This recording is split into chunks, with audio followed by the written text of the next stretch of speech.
Gracias, hermano. Un saludo para todos los hermanos que ya se han conectado. Nos habían pedido que tengamos ahora el capítulo 3 de Apocalipsis. Y como no hay tiempo, vamos inmediatamente a abrir nuestras Biblias, por favor, en Apocalipsis capítulo 3. Son un total de 13 versículos, pero en realidad yo quisiera detenerme un poquito más en Filadelfia. No, 13 versículos solo hasta Filadelfia. Hasta la Odisea son 21 versículos. Y Filadelfia y la Odisea requieren de bastante tiempo porque estas iglesias corresponden a nuestro tiempo, corresponden al tiempo final. Entonces solamente repasemos rapidísimo el mensaje de la iglesia de Sardis. O no sé si alcanzaron la semana anterior a revisar ya Sardis. No, mi hermano, no revisamos Sardis. No. Ya. Entonces avancemos rapidísimo nomás. Esta iglesia correspondería, según los teólogos, correspondería a 1755, de 1755 a 1844. Entonces, leamos rapidísimo del 1 al 6. ¿Quién quiere leer, por favor?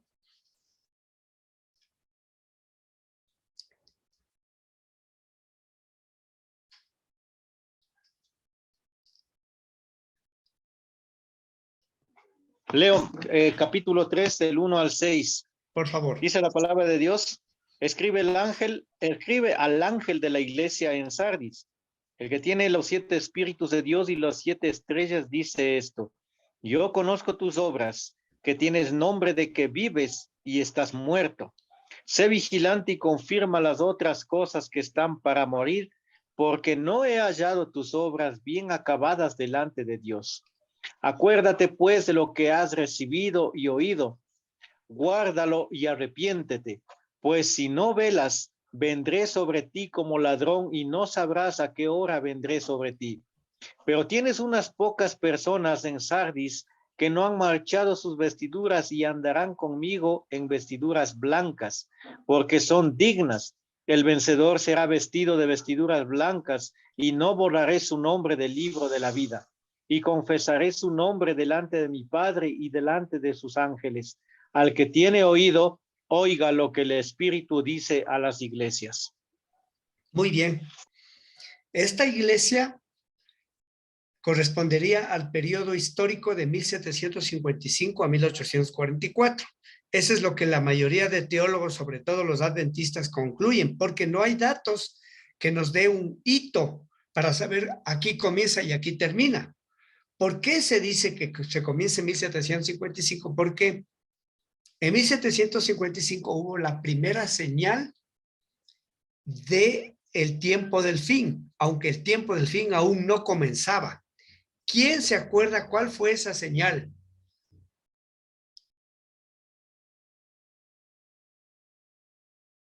La primera señal del tiempo del fin. El terremoto de Lisboa.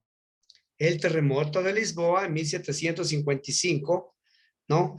Más adelante está descrito en Apocalipsis 6, ¿no? Cuando abren el sello correspondiente, porque después de este periodo de las iglesias, vamos a los sellos. Y en los sellos está más ampliamente explicado este tema del terremoto cual nunca ha habido antes, como lo dice la Biblia, un terremoto cual nunca hubo. Entonces, se sabe que es ese terremoto de Lisboa. Ahora, vale también considerar que este terremoto tiene una característica especial.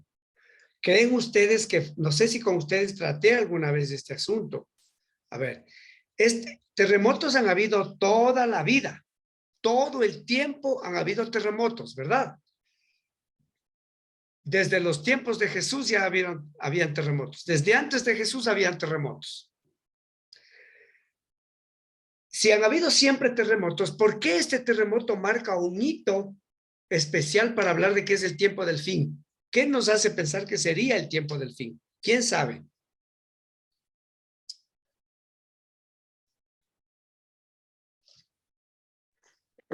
Buenas noches. O sea, sí hubo terremotos, pero este es el que se sintió casi como en 3 continentes, me parece. Eh, Ajá. o sea, fue de una magnitud impresionante, muchos millones de kilómetros los que abarcó, entonces no ha habido ninguno como ese. Creo yo que es Ya. por eso. Magnitud, han habido otros terremotos con mayor magnitud, ¿no? El de Chile de 1960 se dice que fue un terremoto con mayor magnitud. Magnitud es o sea, la intensidad de ese terremoto, ¿no? Eso se mide como magnitud. Eh, eh, Asimismo, tampoco es el terremoto que más muertos ha producido en el planeta. Si no es el más fuerte, si no es el que más muertos produjo, ¿qué le hace ser un terremoto importante? Precisamente es porque abarcó mayor extensión de terreno, mayor extensión de tierras que se sintió. Y este terremoto marca un hito en la ciencia de la investigación de los terremotos, ¿no? Porque hasta antes de esto se atribuía de manera muy directa a que el terremoto solo es un castigo y se acabó, y no que estaba relacionado a un fenómeno natural. Este terremoto sacudió los cimientos de la ciencia y los cimientos de la investigación, aún teológica, porque recuerde que estamos ya cerca de terminar el predominio del cuerno pequeño. 1755, el cuerno pequeño ha perdido ya bastante poder, bastante fuerza. La persecución en América se sabe que hasta 1900 continuaba, pero ya muy débil, mucho más débil, ¿no? Entonces, el cuerno pequeño había estado debilitado en su poderío, y cuando hay este terremoto, entonces es uno de los hechos que marca el tiempo del fin, sin ser el inicio todavía del tiempo del fin, porque el tiempo del fin se inicia en 1798, cuando termina definitivamente el predominio del cuerno pequeño. ¿Qué otro evento importante ocurre después de 1755? Es el año de 1776. Ahí en ese año ocurren 2 eventos importantes. Número 1, en febrero se da un decreto prohibiendo la persecución. La emperatriz de Austria da ese decreto y ella tenía influencia en toda Europa.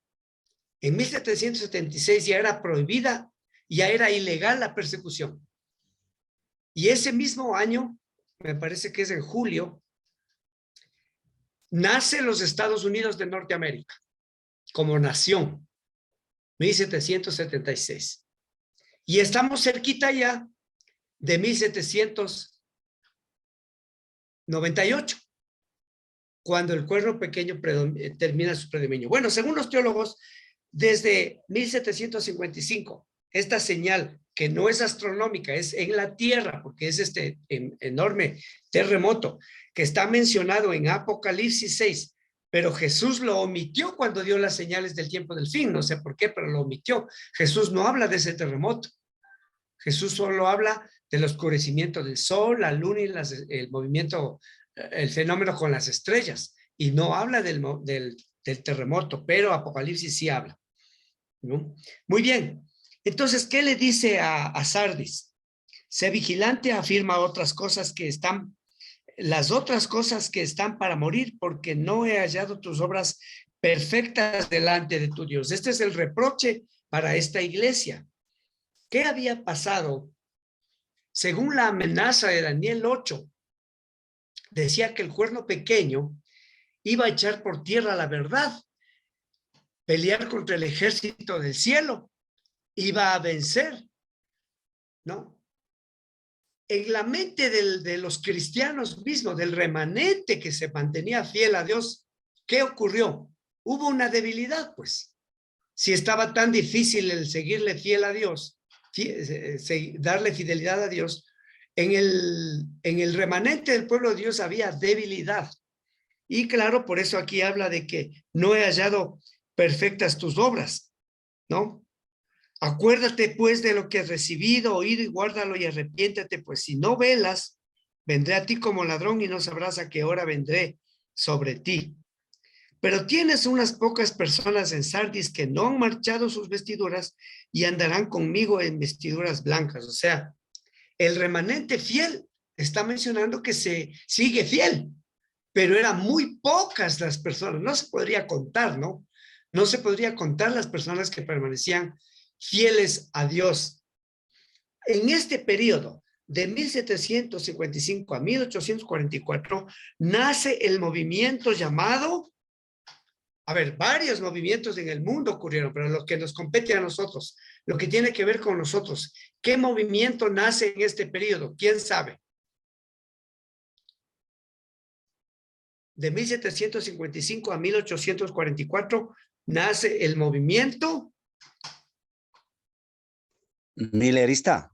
Claro, el movimiento millerista, que todavía no se llamaba ni movimiento adventista, eran seguidores de Guillermo Miller, los que le siguieron en cuanto a que Cristo viene pronto, que Cristo vendría para 1843, luego 1844.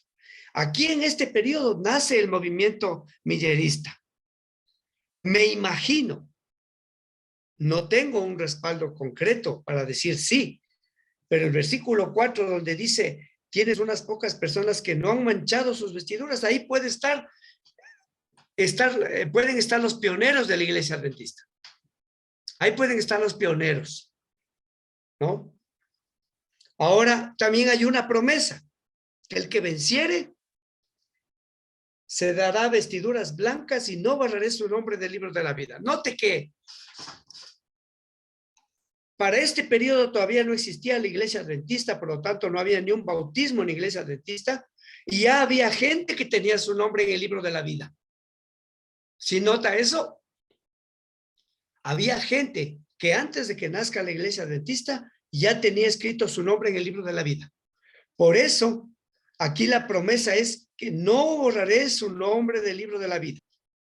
Y además dice, confesaré su nombre delante de mi Padre y delante de los ángeles. Realmente es un mensaje muy corto a esta iglesia, pero cumple con todas las demás características de las demás iglesias, ¿no? Iglesia que tiene promesa, iglesia que tiene mensaje, iglesia que tiene reproche. Ya, pero vamos al mensaje de la iglesia de Filadelfia, porque necesitamos más tiempo, de los versículos 7 al 21. Y también tengo que volar, porque en estos 45 minutos tengo que tratar de acabar las dos iglesias. A ver, el versículo 7 y 8, por favor. ¿Quién quiere leer?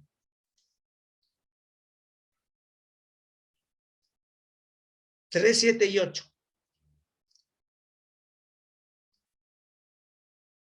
Una hermanita, por favor, si es que quiere leer, mejor todavía.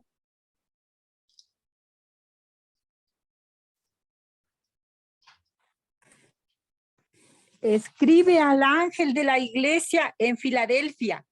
Esto dice el santo, el verdadero, el que tiene la llave de David, el que abre y ninguno cierra, y cierra y ninguno abre. El 8. Yo conozco tus obras, por eso he puesto delante de ti una puerta abierta, la cual nadie puede cerrar, pues aunque tienes poca fuerza, has guardado mi palabra y no has negado mi nombre. Muy bien, con estos dos versículos, si los entendemos bien, ya hemos hecho bastante. El ángel de la iglesia de Filadelfia. Filadelfia es la iglesia del amor. Esto dice el santo, el verdadero, el que tiene la llave de David. ¿A quién se puede referir esta primera parte del versículo? ¿A quién se puede referir? Al Señor santo. Jesús. Al Señor correcto, Jesús. correcto, ¿no?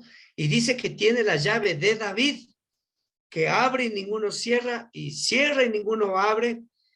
Significa que tiene una llave para abrir una puerta.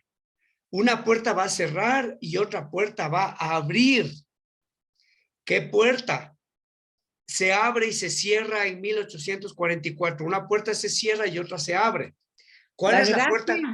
En 1844 se cierra una puerta. ¿Cuál fue la puerta que se cerró? La Mm, La gracia no, porque hasta ahora tenemos gracia. esa es la que se abrió, hermanito. Creo. En el antiguo, antes de 1844, también había gracia. Por eso. Lo que pasó del lugar santo al lugar santísimo. Ya, entonces, ¿cuál puerta se cerró? La del lugar santo. Se cerró la del lugar santo. Muy bien. Esa puerta se cerró. Y otra puerta se abrió. ¿Cuál puerta se abrió? La del lugar santísimo. La del lugar santísimo. A ver, una puerta la vemos en el lugar santo. Y esa puerta estaba abierta cuando el Señor Jesús entró al lugar santo, descrita en Apocalipsis capítulo 4. En Apocalipsis capítulo 4 está describiendo el santuario en el lugar santo. ¿Por qué decimos esto? Porque en el versículo 5 dice que del trono salían relámpagos, truenos, voces, y delante del trono ardían 7 lámparas de fuego, cuáles son los 7 espíritus de Dios. Versículo 5 del capítulo 4. Entonces, la descripción de este trono del capítulo 4 no puede ser en otro lugar que en el lugar santo. Porque en el santuario terrenal, ¿dónde estaban las lámparas? ¿En qué lugar estaban? Lugar santísimo. Las lámparas. Ujú. No, las lámparas no El lugar estaban santo. en el lugar santo. Ahí estaban las lámparas, el candelero. El candelero de 7 brazos estaba en el lugar santo, ¿no? Porque en el lugar santísimo solo estaba el arca. Entonces, en el capítulo 4 es el lugar santo donde Jesús presenta su sacrificio. En el capítulo 5 también es el lugar santo donde presenta el sacrificio ante el Padre, porque para 1844 los dos van a pasar al lugar santísimo. ¿O creen ustedes que el Padre estaba en el lugar santísimo esperando la entrada de Jesús a la presentación de su sacrificio? ¿Dónde estaba el Padre antes de 1844? En el lugar santo. No podía estar en el lugar santísimo. Estaba en el lugar santo. Para tomar un atajo e ir rápido por asunto del tiempo, página 55 de Primeros Escritos. Dice, vi al Padre levantarse del trono y en un carro de llamas entró en el lugar santísimo al interior del velo y se sentó. Entonces Jesús se levantó del trono y la mayoría de los que estaban posternados se levantó con él. Entonces, también pasó Jesús al lugar santísimo en 1844. Entonces, esta es la puerta que nadie puede abrir y la otra que nadie puede cerrar. Pero, ¿qué significa este hecho de que nadie pueda abrir o cerrar esa puerta? ¿Qué implicación tiene para nosotros? Les voy a leer un poquito aquí. Vi que Satanás, página 43. Esto primero tendríamos que demostrarlo con la Biblia para después leer qué dice la hermana Elena, pero ahorita el tiempo es bien reducido, así que vamos a un atajo y de manera directa les leo lo que ella dice y con eso ya usted puede seguir leyendo más lo que la Biblia dice al respecto. Vi que Satanás estaba tentando acerca de este punto a algunos de los hijos de Dios. A ver, mejor voy a leer desde antes para que se entienda mejor. Vi que la prueba actual acerca del sábado no podría producirse antes de que terminase la mediación de Cristo en el lugar santo y él hubiese pasado al interior del segundo velo. Por tanto, los cristianos que durmieron antes que se abriese la puerta de acceso al Santísimo, cuando terminó el clamor de medianoche, el 7º mes judío en 1844, sin haber guardado el verdadero día de reposo, descansan ahora en esperanza. Los que antes de 1844 no guardaron el sábado y murieron, descansan en esperanza, si es que descansaron en el Señor, en Jesús. porque no tuvieron la luz ni la prueba acerca del sábado que tenemos ahora desde que la puerta se abrió. Vi que Satanás estaba tentando acerca de este punto a algunos de los hijos de Dios, al mundo protestante de manera especial y claro, también a una buena parte de adventistas.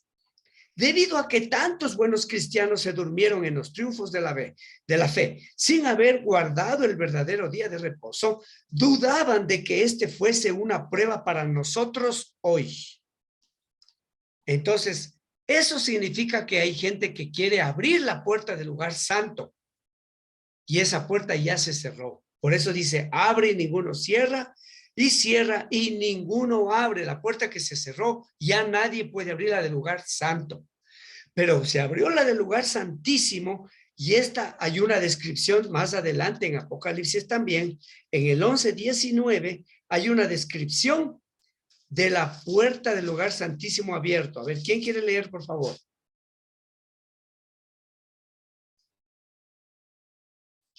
Pero vuelen porque el tiempo se nos va encima. Dice así, y el templo de Dios fue abierto en el cielo, y el arca de su pacto se veía en el templo, y hubo relámpagos, voces, truenos, un terremoto y grande granizo. Ya, ahí está el 11:19 describiendo al templo abierto. Y ahora sí se ve un arca que se veía en el templo, en el cielo. Ese lugar no puede ser otro que el lugar santísimo, está más que clarito. Y se dan cuenta que el mundo protestante, que son millones de millones, niegan que haya un santuario en el cielo. Niegan el santuario celestial. Entonces, esta es la puerta que se abrió, que está describiendo aquí Apocalipsis 3, 7 y 8 hasta donde hemos leído. Entonces, saltémonos el 9 y vámonos al 11. A ver, el 10. Vámonos al 10. ¿Quién quiere leer el 10, por favor? Y de ahí nos saltaremos al 12 para pasar al mensaje de la Odisea, que es el que nos compete de manera más directa todavía. El 10, ¿quién tiene? Yo. A Dice, ver, por favor.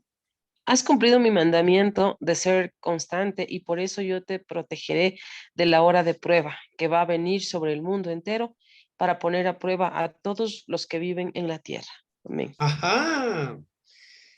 Después de 1844, ¿qué prueba vino para el mundo entero, hermanitos y hermanitas? A ver, ¿qué prueba vino para el mundo entero? Algo que probó a todos los habitantes del planeta Tierra sin excepción. A ver, ¿qué prueba? Dice la prueba que vendrá, ¿no es cierto? O sea, tiene que ser algo que vendrá después de 1844 y sobre el mundo entero y para probar a los moradores de la tierra. Algo que afecte a todos, a todos, a todos. ¿Qué prueba será esa? La prueba de fidelidad del sábado. Claro. Porque usted podrá decir de pronto la Primera Guerra Mundial, la Segunda Guerra Mundial, el COVID-19. No. Son pruebas que han afectado al mundo entero. Pero la prueba fundamental que vendrá sobre el mundo entero y aún no viene es la primera ley de la legislación dominical, porque la pluma inspirada habla de varias leyes que habrán, no será solo una, son varias leyes. Entonces, esa es la prueba que ha de venir sobre el mundo entero para probar a los moradores de la tierra. Por eso el versículo 12 dice a este grupo, a la iglesia de Filadelfia, que es la iglesia del amor, una característica especial es que esta iglesia no encontramos que haya reproche. Solo 2 iglesias no tienen reproche. Una de ellas es esta, la iglesia de Filadelfia, que es la iglesia del amor. Versículo 12, ¿quién quiere leer, por favor? Ya se me han ido 30 minutos. A ver, ¿quién tiene el 12? A ver, yo mismo. Ya. Dice, a los que salgan vencedores les daré que sean columnas en el templo de mi Dios y nunca más saldrán de allí. Y en ellos escribiré el nombre de mi Dios y el nombre de la ciudad de mi Dios, la nueva Jerusalén, que viene del cielo de mi Dios, y también escribiré en ellos mi nombre nuevo. Amén. Muy bien. La iglesia que vive después que se ha abierto la puerta del lugar santo, santísimo, y se ha cerrado el lugar santo, y que se le promete que será columna en el templo de mi Dios. Veamos quiénes son los que pueden adorar en el templo. Apocalipsis 9. Apocalipsis 7. Vamos a Apocalipsis 7. Versículos 13, 14 y 15. ¿Quién quiere leer?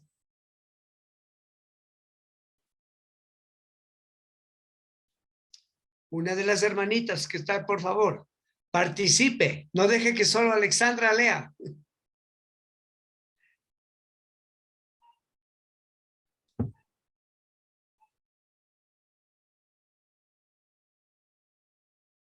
Adelante, por favor. Entonces uno de los ancianos habló diciéndome, estos que están vestidos de ropas blancas, ¿quiénes son y de dónde han venido? Yo le dije, Señor, tú lo sabes. Él me dijo, estos son los que han salido de la gran tribulación, han lavado sus ropas y las han blanqueado en la sangre del Cordero. Por eso están delante del trono de Dios y los sirven día y noche en su templo. El que está sentado sobre el trono extenderá su tienda junto a ellos. Ya. La pregunta es, ¿quiénes son los que adoran en el templo? Y dice que hasta su nombre se ha escrito en las columnas. ¿Quiénes son estos que adoran? Según Apocalipsis. 144,000. Correcto. Y ahorita acabamos de leer una descripción de la gran multitud, ¿sí? Porque en Apocalipsis 7 se habla del sellamiento de los 144,000, la primera parte, y la segunda parte de este capítulo se habla de la gran multitud. Por lo tanto, esta es una de las razones por las cuales decimos que bíblicamente los 144,000 y la gran multitud son un mismo grupo. Son un mismo grupo. Solo que el primer grupo se oye. Este es un número que solo se oye y oí su número. Eran 144,000. Más abajo, este número ya es incontable. ¿Por qué? Porque esta descripción que se habla de más adelante ya se los ve en el cielo. En cambio, el sellamiento ocurre en la tierra. El mismo grupo de los sellados de Apocalipsis 7, 14, Ezequiel 9, es el mismo grupo de la gran multitud. Son los únicos que pueden entrar en el templo. Inclusive a la hermana Elena, ella tuvo una visión en donde se le presentó este hermoso templo. Se le mostró el hermoso templo donde está describiendo Apocalipsis. Y dice que ella iba a entrar. Y Jesús le dice, oímos su melodiosa voz. A ver, aquí está.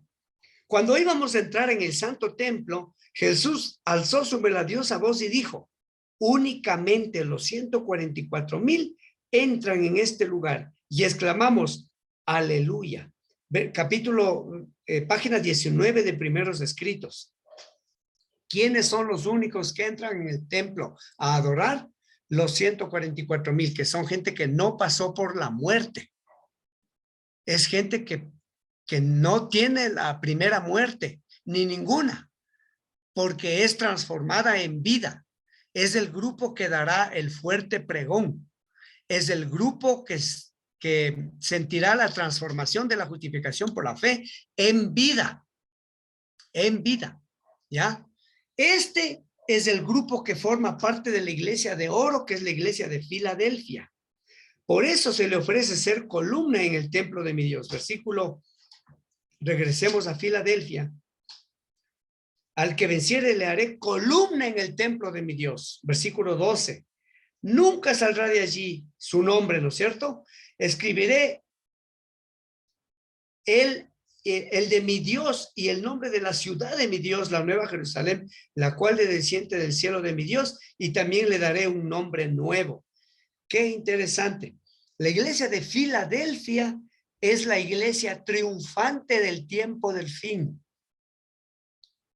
Mientras que la siguiente sección de Apocalipsis describe a la iglesia militante, que es la iglesia de la Odisea. Ambas iglesias funcionan de 1844 en adelante. Note, los mismos teólogos concuerdan que el mensaje de Filadelfia comienza en 1844 y el mensaje de la Odisea también comienza en 1844. También. Pero la iglesia de la Odisea es la iglesia militante. En cambio, la iglesia de Filadelfia es la iglesia triunfante, la que pasará por la gran prueba del mundo entero, que será la primera legislación dominical. Si me dan opción de compartir pantalla para en una sola lámina tratar de explicarles la iglesia de la Odisea. A ver, vamos a compartir pantalla. Ahí tienen, ¿no? Ok. Entonces,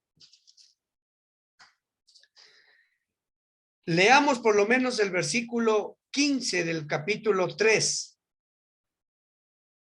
15 y 16.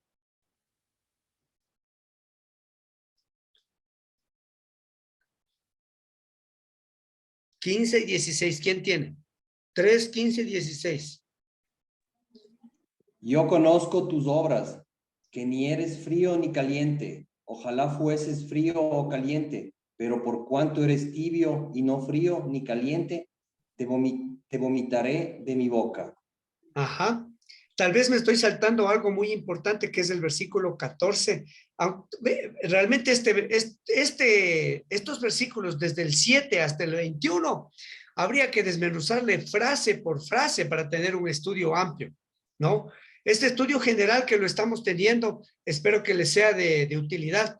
Debo decirles que la última parte del versículo 14 dice, el principio de la creación de Dios dice esto. Algunos los testigos de manera especial, dicen que este versículo está hablando de que Cristo fue el primer ser creado. No se refiere a que Cristo fue el primer ser creado en este versículo, sino que fue la base, que fue el fundamento de la creación de Dios. Según San Juan dice, sin él nada de lo que ha sido hecho fue hecho. Por eso Cristo es el fundamento de la creación. Entonces, en lugar del principio de la creación, usted le puede poner el fundamento o la base de la creación de Dios, dice esto. ¿Quién? Jesucristo, el fundamento o la base de la creación de Dios. Ahora dice que comienza dando una amenaza. Sé lo que eres, que no eres ni frío, no eres ni caliente. Claro, nos ha tocado vivir en la época de la Odicense, donde no hay persecución. No hay persecución. En ciertos foquitos, en ciertos lugares, en pequeños lugares del mundo, se puede decir que hay persecución, pero es una cantidad muy pequeña de territorio habitado donde hay persecución. O en la historia se ve, por ejemplo, el comunismo se dedicó a perseguir a todo cristiano, no solo a la iglesia adventista. Ahí fue a todo cristiano que el comunismo fue a tratar de arrasarlo. Por eso no podemos hablar aquí de que esa persecución que hubo por parte del comunismo, del socialismo, de esos regímenes totalitarios. Hasta hoy usted vaya a ver lo que pasa en Corea y si es que alguien intenta aceptar el evangelio, ¿no? Entonces, ha habido foquitos de persecución. No obstante, nosotros en general, la mayoría, el 99% hemos vivido en época de libertad, de no persecución. Por eso es que también tenemos una iglesia tibia. Una iglesia tibia a la que no le interesa tanto la palabra de Dios. Le puede interesar cualquier cosa, pero no la palabra de Dios a profundidad. Vayamos a la lámina que quiero explicarles sobre el versículo 17.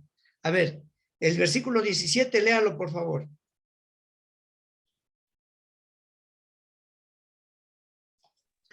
Dice así: pues tú dices que eres rico y que te ha ido muy bien y que no te hace falta nada y no te das cuenta que eres un desdichado, miserable, pobre, ciego y desnudo. Ajá.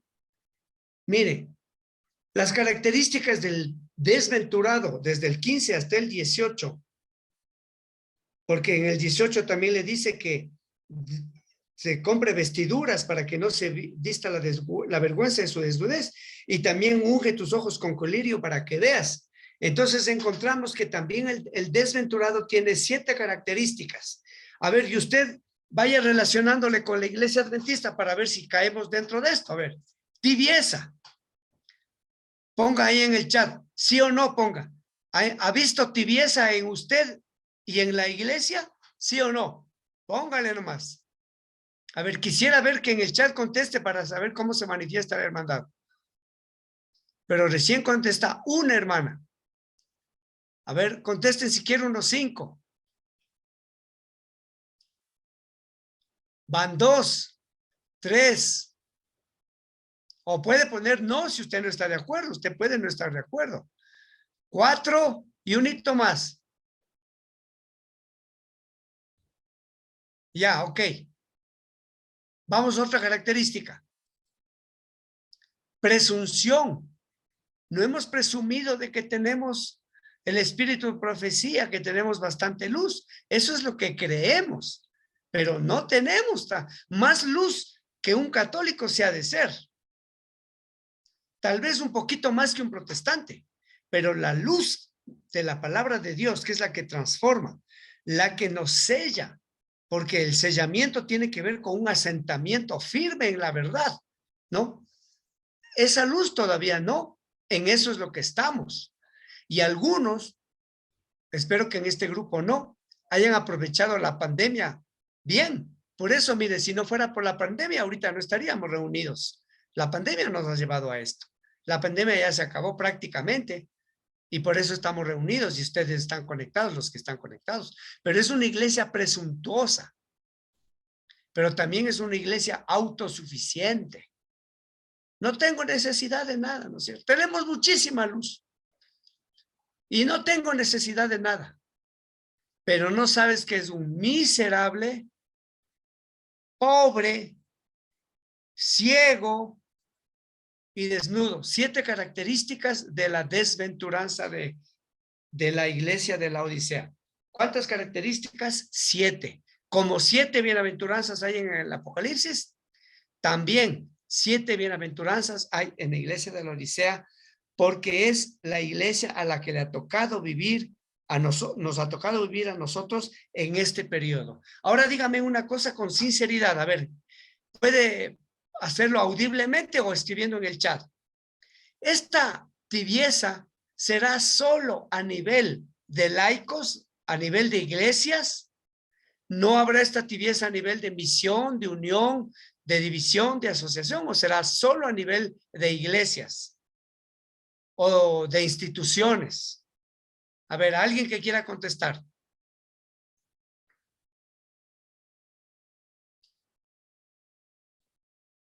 Ya puso alguien de los hermanos aquí. A todo nivel. A ver, ¿quién más está de acuerdo con esto? ¿Alguien más? A ver si solo es un hermano que está pensando así. Ya mismo le dicen disidente al hermano, ya mismo. A ver. Yo Claro, creo es que a todo nivel, hermano Diego, porque si la cabeza está tibia, el resto sigue igual. Claro, es a todo nivel, queridos. Entonces esto no tenemos que ser ciegos.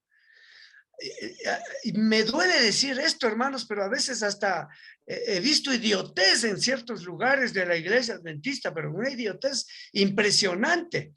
Una vez estuve en una iglesia X, en donde un hermano se estaba promocionando desde adelante la compra de los folletos de escuela sabática, ¿no? Y este hermano que estaba sentado al lado mío dice, vaya, qué pena, yo estoy sin trabajo ya un buen tiempo, la verdad que no tengo para comprar el folleto. ¿Qué hago? Le digo, ¿y usted tiene acceso a internet? Sí, dice, ¿y tiene un teléfono? ¿Tiene computadora? No. ¿Tiene tablet? No. ¿Y tiene un teléfono inteligente? Sí. Y ahí me saca el teléfono, sí, ahí está. Le digo, entonces no necesita más, porque usted aquí se baja la aplicación de la escuela sabática. Bájese la aplicación y usted ya tiene ahí el estudio de escuela sabática. Bájese de internet. Ah, qué bueno, dice. Entonces yo ese rato le bajo la aplicación. Y la persona que estaba promocionando adelante los folletos, no sé si se habrá dado cuenta, pero se acerca y me llama la atención. Y me dice, ¿qué es lo que está haciendo, hermano? ¿Qué está haciendo? Le digo, ¿cómo así me pregunta? O sea, ¿por qué se asustó? ¿Qué está pasando? Dice, primero hay que hacer que la hermandad compre el folleto y después esas cosas del internet y lo demás. O sea, a la hermana le parecía pecado que se baje del internet el estudio de la escuela sabática, ¿se da cuenta?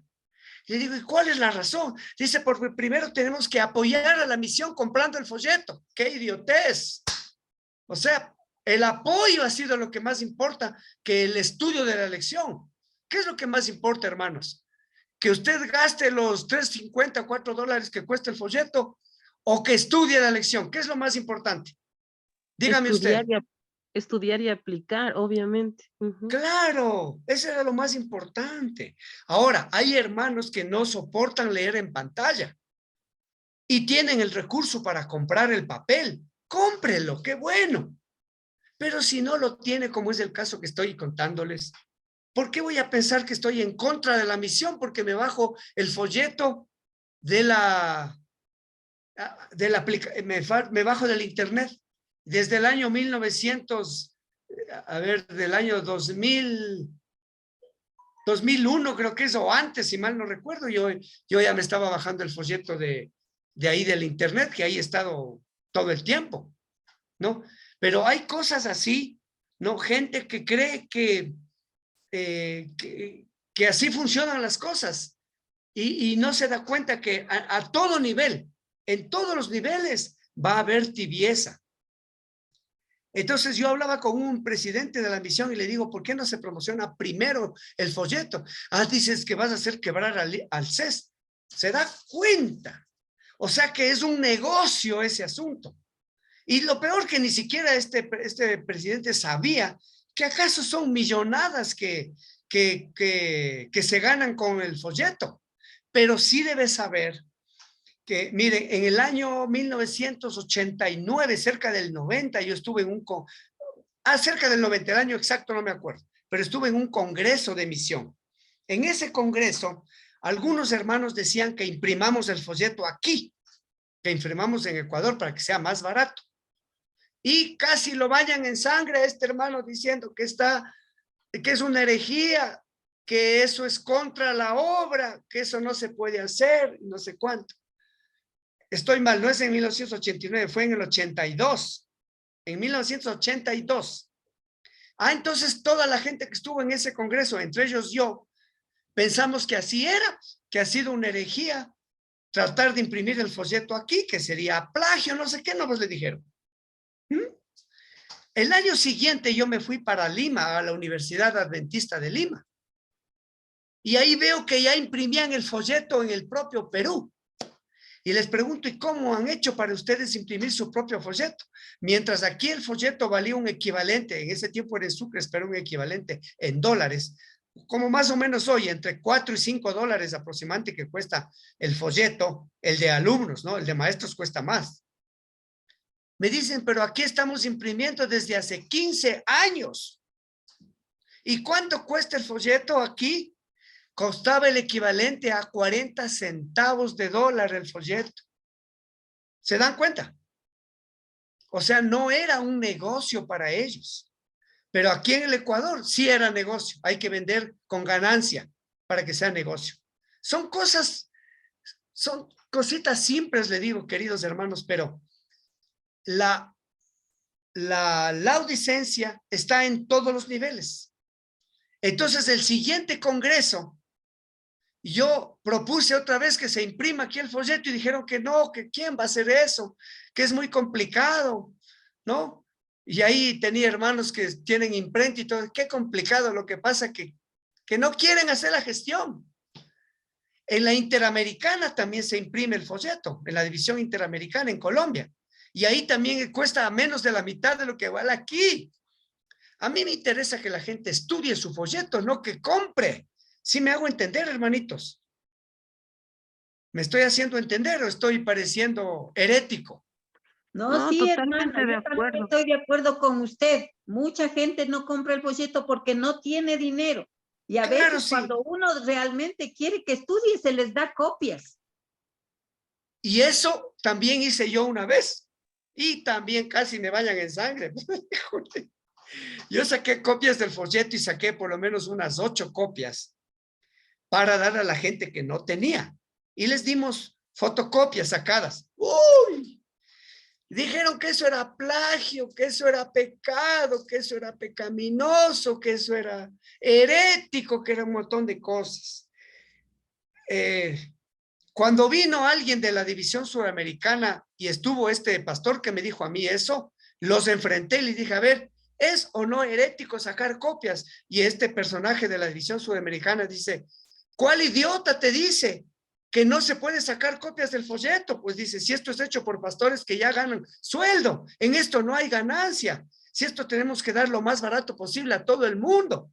Así me dice, y estaba él ahí, le digo, venga, oiga esto. Pastor, ¿puede repetir? ¿Cuál idiota te dijo que no se puede sacar copias? Usted me dijo así, pastor, que no se podía sacar copias, que era una herejía. ¿Se dan cuenta? Lo propio pasa con los libros de la pluma inspirada. Esos libros ya no tienen derechos de autor. Esos derechos de autor tienen solo validez de 50 años.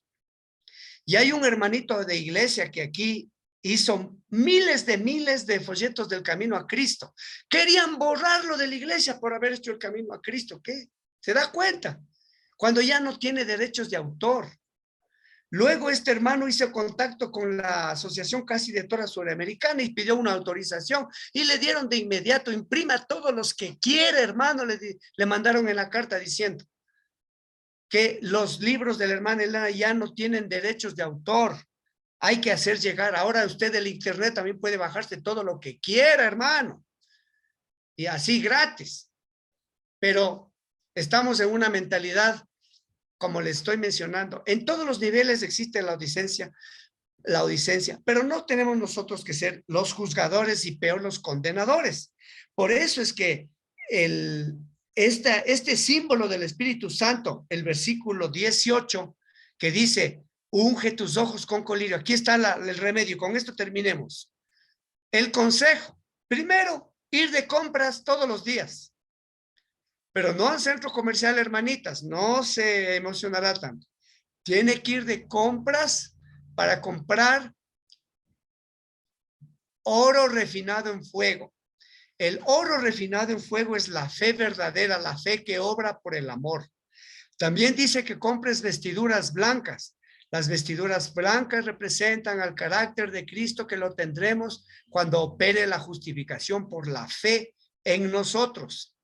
Y el colirio es símbolo del Espíritu Santo que nos será dado de manera abundante, incluyendo luego el fuerte pregón. ¿Y para qué sirve el colirio? Para ver los pecados propios primero. Primero nos vemos los pecados propios, pero también sirve para ver los pecados ajenos. Pero sirve para ver los pecados ajenos, no para chismear, no para condenar, no para estigmatizar al que ha cometido un pecado, sino para salvar. Porque para eso es que, para que usted cuando ve que se ha cometido un pecado, le dé dolor, porque hemos quebrantado nuevamente el corazón de Cristo, lo quebrantamos con un pecado. Pero nosotros también pecamos. Y nos da dolor porque la persona que ha cometido este pecado va a tener consecuencias. Ese es el dolor, no el dolor de excluirle a la persona, de tacharle, de estigmatizarle, de quedarle viendo con los ojos torcidos, de sacarle la lengua, ¿no? Cosas así. Entonces, el oro la fe que obra por el amor, las vestiduras blancas, el carácter como el de Cristo, el colirio, el Espíritu Santo para ver nuestros pecados y los pecados ajenos, pero no para condenar. Y si vemos nuestros propios pecados es para pedir reivindicación de ese pecado, para pedir restauración. Ahí están los versículos, ¿no? Fe que obra, 1 Pedro 1 del 7 al 9, carácter como el Jesús, 2 Pedro como el de Jesús, 2 Pedro 1 del 5 al 10, y el Espíritu Santo y lluvia tardía, eso es amplísimo, hay versículos en cualquier parte para esto, ¿no? Entonces, este es el mensaje a la iglesia de Odisea. Notarán que esta iglesia tiene una tragedia.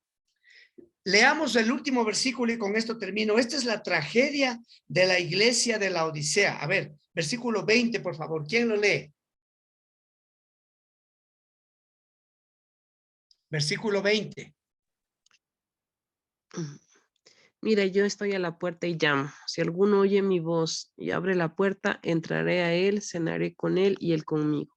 El versículo 20 dice, yo estoy a la puerta y llamo. Pero algunos lo ven esto como un hecho emocionante, pues. Yo lo veo como es la parte teológica. Esta es una parte trágica de la iglesia de la Odisea. ¿Saben cuál es la parte trágica del versículo 20?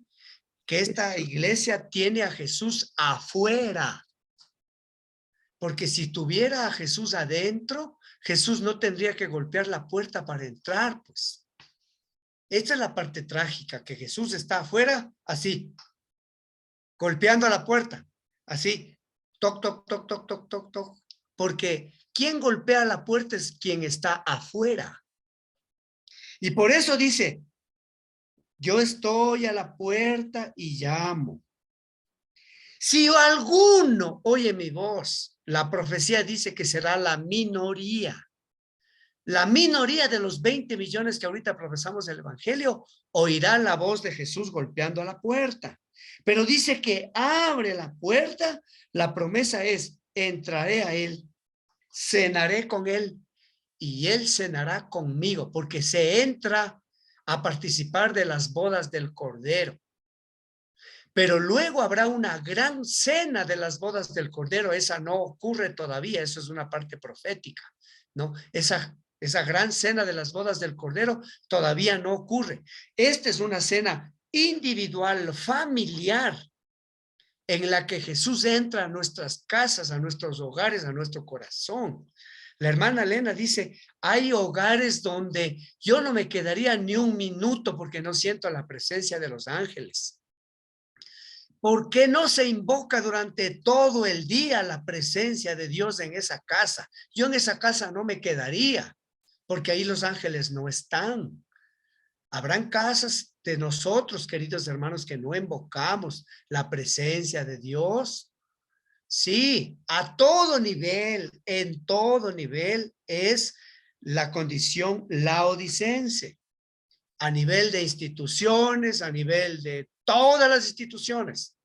Entonces, el colirio que Dios nos da no sea para condenar, para no ser parte del problema, sino ser parte de la solución. Ser parte de la solución. Ahí los hermanitos, las 15 cámaras que están conectados, en algunos casos están 2 o 3, digamos que unas 20, 25 personas que están conectadas. Ojalá tengamos una iglesia de la Merced viva, iglesia del amor, o será una de esas iglesias aburridas que casi nunca hace un almuerzo con la hermandad, con toda la hermandad. Esas son iglesias aburridas, que nunca tienen una salida de domingo a la naturaleza, que no hacen deportes y que los sábados de noche, que son los días más aburridos, sobre todo para adolescentes y jóvenes, la iglesia de la Merced termina el sábado de noche y cada uno para su casa y nunca tienen actividad en ninguna parte de sábado de noche. ¿Qué iglesia más aburrida, les diría? Yo ni sé qué actividades tendrán ustedes, verán. Pero Dios quiera que no tengan una iglesia aburrida. Por lo menos ahorita, haciendo miércoles, entre semana están conectados, interesados en profundizar un poquito más estudiando Apocalipsis. Eso ya es bueno. Pero eso tiene que llevarnos a una condición de amor.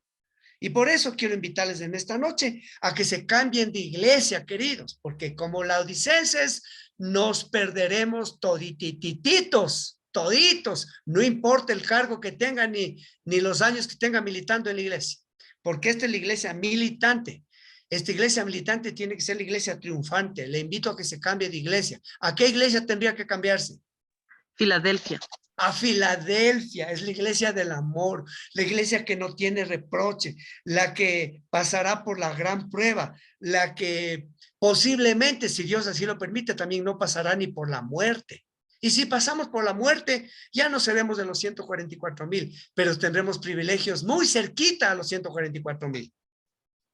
Muy cerquita. Entre ellos, tener una resurrección especial, por ejemplo. Qué lindo. Me hubiera encantado mostrarles cómo cuando Isaías describe por qué dice que tiene la llave, dice que la llave tiene en el hombro. La llave, el Señor Jesús dice que tiene en el hombro, porque sobre su hombro se ha puesto la responsabilidad de la salvación de todo el planeta, de toda la gente perdida, ¿no? Dice que es una llave que abre una puerta, es una puerta especial y cierra otra puerta. Ya les dije qué puerta era, ¿no? Ahora, y dice, te has debilitado, le dice en el versículo 8, pero has guardado mi palabra y no has negado mi nombre.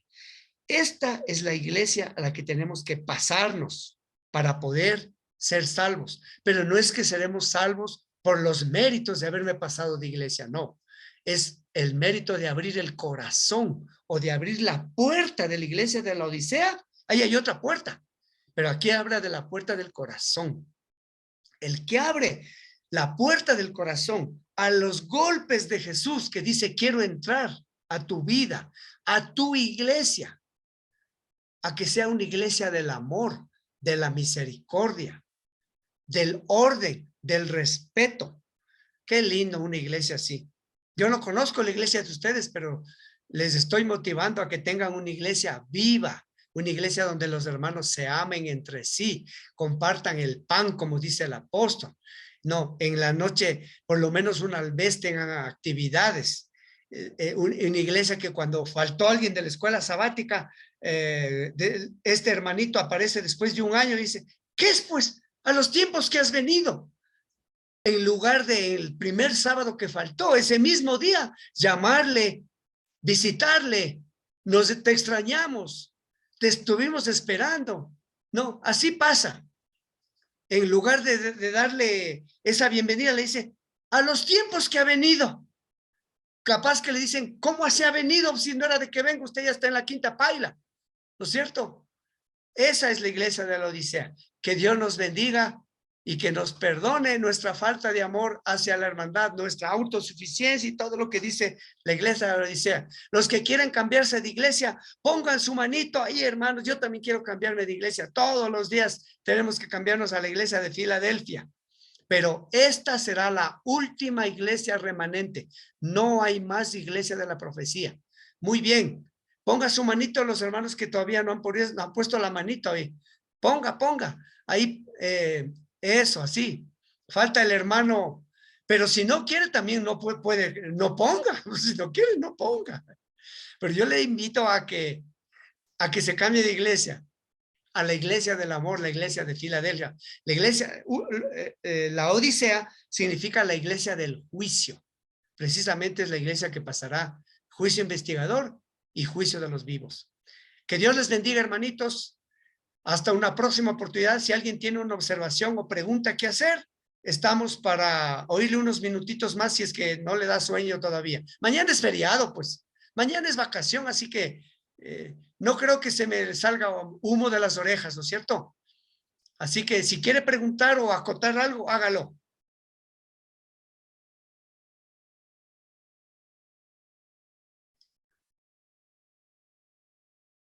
¿No hay nada? Byron quiere preguntar algo, Diego. A ver. Adelante, por favor.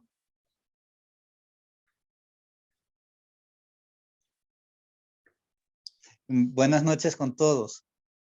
Adelante, buenas noches. Sí, una pregunta. Esto de las iglesias, dice que la iglesia es la última, ¿no? y de los 144,000 personas que son los elegidos. Ahora también hay personas que murieron y también van a resucitar, van a ser elegidos en la segunda venida de Jesucristo. Hay otras personas, en cambio, que van a la segunda resurrección, pero es a la resurrección junto a Satanás.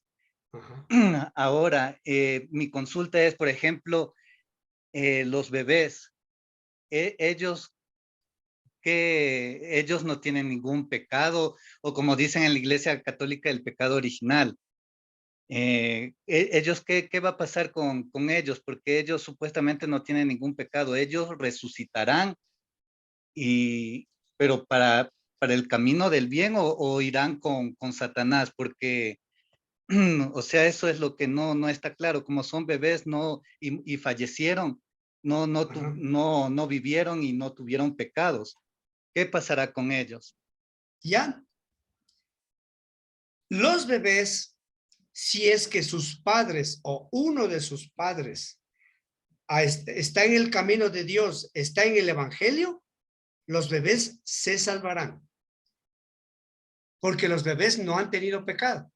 Es más, la pluma inspirada estaba tratando de encontrar el libro este rato, pero no lo encuentro, pero ya tengo que contestarle. Dice que hay bebés que estaban sin madres ahí en el cielo, bebés que no tenían ni a la madre allí. Y ángeles tomaron a esos niños, a esas criaturas, y les llevaron cerca de Jesús, dice. O sea que, querido hermano, los bebés se salvan porque no han cometido pecado. Según esa visión, los bebés se salvan. Ahora hay un versículo que dice que los padres santifican a sus niños de otra manera serían llamados inmundos, dice. Sino que, a ver si es que lo encuentro.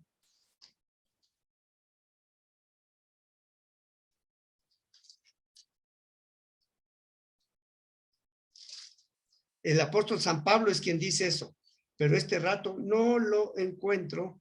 Para la próxima oportunidad le puedo encontrar, pero que dice que los hijos son santificados por sus padres. De otra manera serían llamados inmundos, dice así. No obstante, les estoy mencionando que la pluma inspirada también vio a bebés sin madres y Jesús mismo se hizo cargo de ellos. Esa es la respuesta. Ahora, otra cosa que recuerde que si nosotros, los que estamos ahorita en este grupo y todo el pueblo adventista, si es que morimos en la fe del tercer ángel, no vamos a esperar la segunda venida de Cristo para resucitar, sino que resucitaremos antes para ver la segunda venida de Cristo. Entre el transcurso de la quinta y sexta plaga puede ser la resurrección especial, en donde resucitaremos los muertos en la fe del tercer ángel para ver la segunda venida de Cristo. Los que no murieron en la fe del tercer ángel, ellos sí esperarán que Cristo les resucite cuando Cristo ya viene.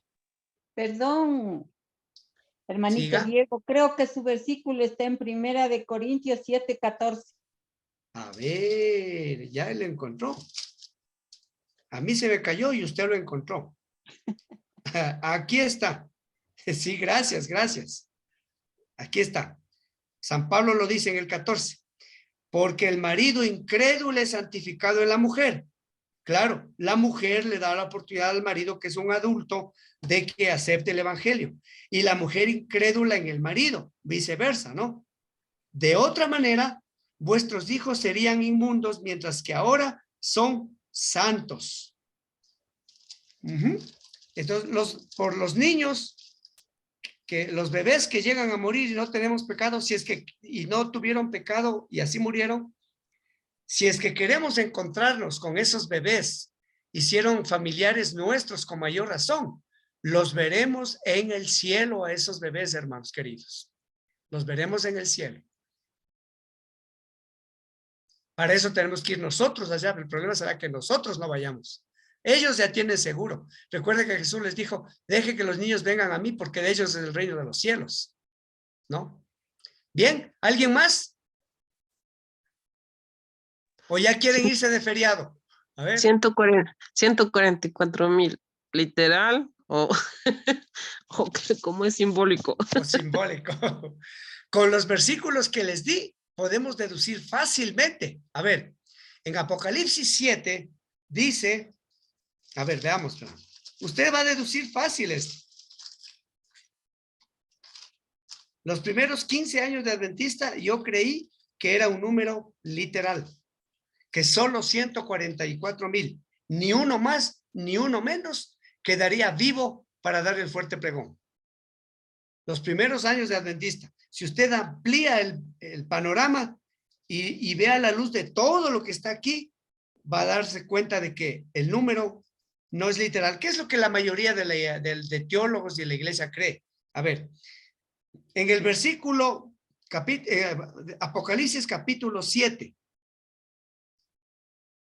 el versículo 3 dice que no hayas daño a la tierra hasta que hayamos sellado en sus frentes a los siervos de nuestro Dios. Versículo 4, y oí el número de los sellados, 144,000 sellados de todas las tribus de los hijos de Israel. Si el número fuera literal, entonces las tribus también tendrían que ser literales. Y esas tribus no existen en la historia, ya se han perdido. No va a ser literal solo el número, pero no las tribus. Todo tendría que ser literal. Y más aún, tendría que ser literal de que nosotros seamos de sangre judía. Dígame, ¿quién de ustedes es multimillonario? Ninguno. Entonces nadie es judío. Todos somos pobres. Entonces, no somos judíos de sangre, no somos de las tribus, pero sí podemos ser de los 144,000. Más abajito se ve la gran multitud, la cual, ¿qué dice el versículo 1? Nadie podía contar. Por lo tanto, este grupo de la gran multitud, que son los que sirven a Dios en el templo, porque solo pueden entrar al templo los 144,000, estos que le sirven a Dios en el templo, son el mismo grupo, la gran multitud y los 144,000 de más arriba, son los mismos. La evidencia bíblica apunta mayormente el 99.9% a de que el número es simbólico. Pero si hay hermanos adventistas que creen que el número es literal, no se van a perder por eso. No es doctrina de salvación. Pero los hermanos que creen que es literal, sí nos dicen que nosotros, los que creemos que es simbólico, nos vamos a perder por tibios y laodicenses. Pero en realidad no tenemos que condenar a nadie. Esta no es una de las doctrinas, de las 28 doctrinas, creer que es simbólico o literal. No hay problema. ¿Usted cree que es simbólico? Bueno. ¿Cree que es literal? También, crea nomás. Es su decisión. Pero la evidencia bíblica da a que son simbólicos. Número simbólico. ¿Qué más? Gracias. Bien, mi hermano Dieguito. Muchas gracias, damos gracias a Dios, alabamos su santo nombre.